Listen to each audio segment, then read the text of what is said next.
The third annual Black Ink African American Book Festival returns to the Charleston County Public Library this weekend, featuring keynote speaker, acclaimed author Terry McMillan.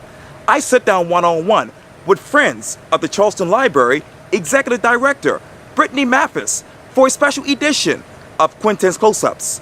And be sure to download the free Quintin's Close-Ups app in your Apple or Google Play stores. Brittany Mathis. It's so good to see you. So good to see you, as always. I appreciate it greatly. I understand, of course, as I know, and a lot of people might know out there, that you are the executive director for the Charleston Friends of the Library. That's correct. What is it like for you? Describe Brittany Mathis, the executive director. That's a great question. I will say for me, it's like pushing the envelope a bit. Not playing it safe. Like, I love for us to get involved in different things that we haven't normally gotten involved in.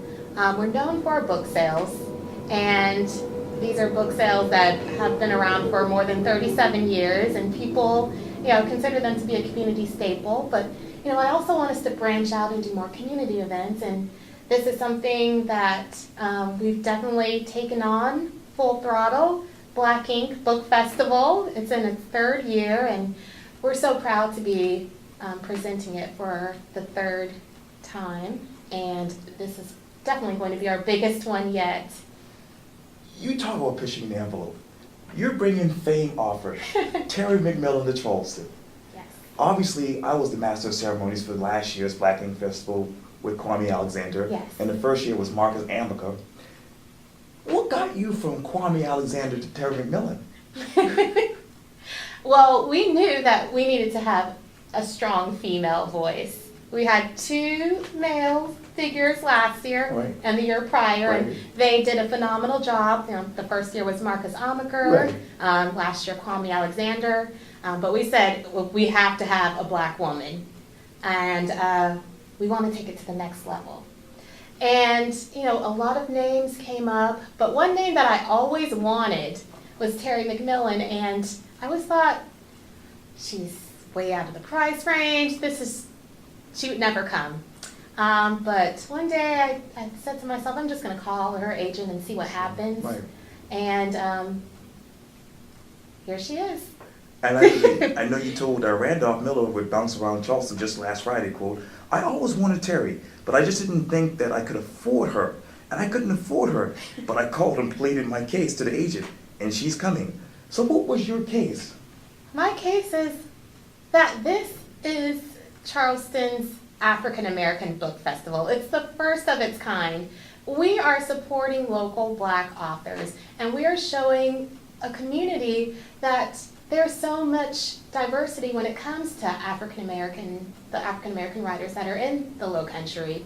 I mean, we have more than 60 authors participating, but the amount of people on the waiting list is probably about 30 people that are sitting on the waiting list. And there are, probably a ton of more who just don't know about Black Ink. So just showing that, there are a lot of writers here, and we want to give them a platform to showcase their work and show that we've got black science fiction writers, we've got black romance writers, right, we've got black history writers, right, and let's, showcase and be proud of that and celebrate these authors. And you talk about those authors, a lot of them, some of them I've interviewed for Quintin's Close-Ups. Horace Mungeon, yes. You have Dr. Everly Jade, she's coming. I believe Larry Spansmother was coming as well. Yes. What is your favorite author and why? Right now it's Terry McMillan. Because I love strong female characters. Right. But it depends on the day. It's just like when someone asks you what your favorite movie is. It's like, well, it depends. Sometimes I'm in the mood for Toni Morrison. Oh, yes. Yes. Sometimes, something light. Yeah. And I know also you told Randolph Miller during Bounce Around Charleston last Friday that, obviously you want to highlight the diversity of African American authors. What does that look like right now? Right now, it looks really good. I mean, I'm so proud to see, so much diversity. If you thought that we should be relegated to just, the Black urban section, you are very wrong.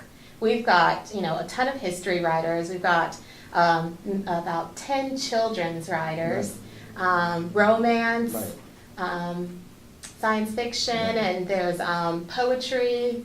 So I just love the diversity, and people will see that as they're walking around the festival. And obviously it's going to happen for the third year on September 8th, this particular Saturday, here at the main library at 68 Calhoun Street. Yes. And I understand it's for the family, but what else should people expect from Black Ink this year? That's a good question. I will say we're going to have panels.